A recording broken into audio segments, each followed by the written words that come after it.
Hello guys, I'm the Lore Master, and in today's video we'll be talking about Sakura Haruno from the Naruto anime and manga, specifically the hate that she gets from the fanbase. Now the reason I'm making this video is because I personally like Sakura, and hopefully I can debunk some of the hate. But those watching this have their own opinion, and I'm not looking to change their minds. I just want to make some valid arguments in defense of Sakura. Now if we're talking about part 1 Sakura, then I can get why everyone wouldn't like her for obvious reasons. When she was first introduced in part 1, she came across as quite a bitch, specifically to Naruto, and had an annoyingly huge crush on Sasuke. Now in her defense, she was only 12 to 13 years old at the time, and it's not unusual for a girl at that age, especially in anime, to have a similar type of crush. And she wasn't the only girl in the academy to have that crush on Sasuke. But obviously her crush turns into actual love during her time in Team 7, and she may have been a bitch at first to Naruto, but as the series progressed, she began to see Naruto more as a treasured friend, and it's something called character development. But the main reason most fans hate her is because she is quote-unquote weak and useless. In part 1 this is true, and Sakura herself states this just before she defended a incapacitated Naruto and Sasuke in the Forest of Death during the Chunin exams. And despite being underpowered and underwhelming, she still did a pretty good job in buying time long enough for Ino's team to come and defend her, and sometime after that Sasuke wakes up in time to take a giant dump on Zaku. And later during the fight with Ino in the Chunin exams, she did something pretty impressive that people tend to overlook.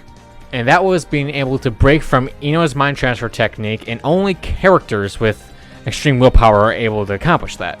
And another thing she was able to accomplish during the Chunin exams was being able to resist and eventually break the genjutsu that affected most people in the stadium. But not only does she acknowledge the fact that she is weak and unprepared for the duties of a shinobi, but she goes to the Sannin and Hokage Tsunade for training. And by the time Shippuden hits, 2 years after part 1, she's significantly stronger and strong enough to scare Naruto and Kakashi shitless when she broke open the ground just by punching it. And her natural skill in chakra control allows her to be incredibly skilled in medical ninjutsu. She first showed her skill in medical ninjutsu when she healed Kankuro in the Kazekage rescue arc, and no one in the Sannin village, not even Chiyo, could heal him.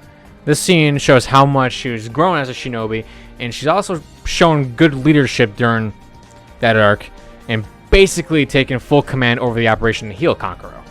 And not to mention the famous fight where she assisted Granny Chiyo in the fight against Sasori in the same arc. Now it's true she would have definitely died if not for Chiyo, but Chiyo would have died without Sakura as well. And it's also true that Sasori let himself die at the end of the fight, but Sakura and Chiyo still fought long enough to the point, and she did very well against him. And it was said at the beginning of the fight that Sakura had little to no actual battle experience. When Sasori was first introduced, his puppet Hiroko showed to be a very deadly weapon as well as a very impressive armor, being able to destroy Kankuro with very little effort, even though Kankuro kinda sucks, and Sakura just fucking one-shots it. Not only that, she did some pretty impressive things during the fight, like punching back and fighting back the iron sand blocks, which was the same jutsu used by the most powerful Kazekage in history, and being able to create an antidote to counter Sasori's poison, which was also very impressive. And without that, Sakura and Chiyo would have definitely died, as I said.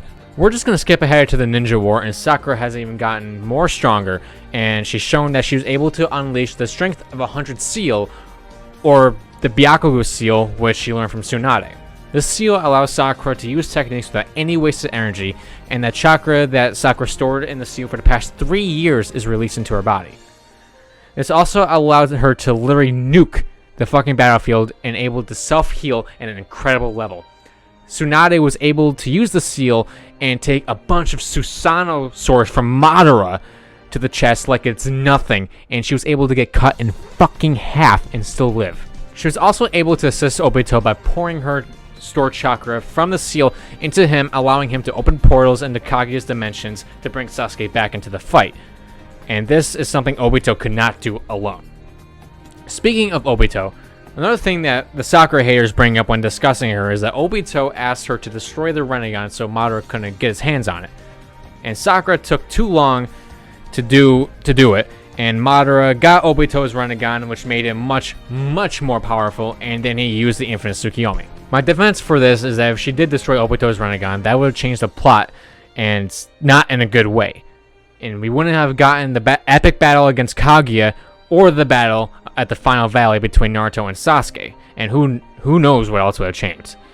So if she did destroy it, it wouldn't have proven good plot-wise.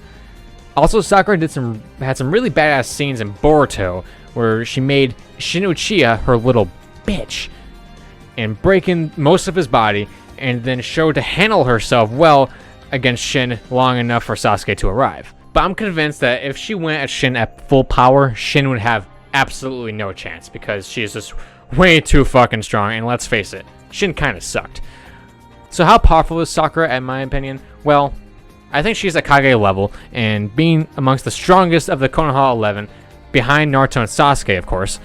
Although Sasuke is not part of the Konoha 11, but being part of Team 7 and Sakura's husband, I'll mention him anyway. And it's a fair argument to say that she's not as strong as Rock Lee, but I'll say she is for the sake of ending this video, because that is a video topic on its own, and it'll take way too long to, figure out which one would actually win in a fight. That about does it for this video. What do you think about Sakura? Are you on the side that likes her character, or are you on the side that doesn't? Let me know in the comments below. Also, check out my Lore Master Google Docs page where you can see upcoming videos and leave some suggestions for videos, or chat with me or other people on the page about certain topics on various shows and games. Thank you for watching, and I hope I see you guys in the next video. See ya.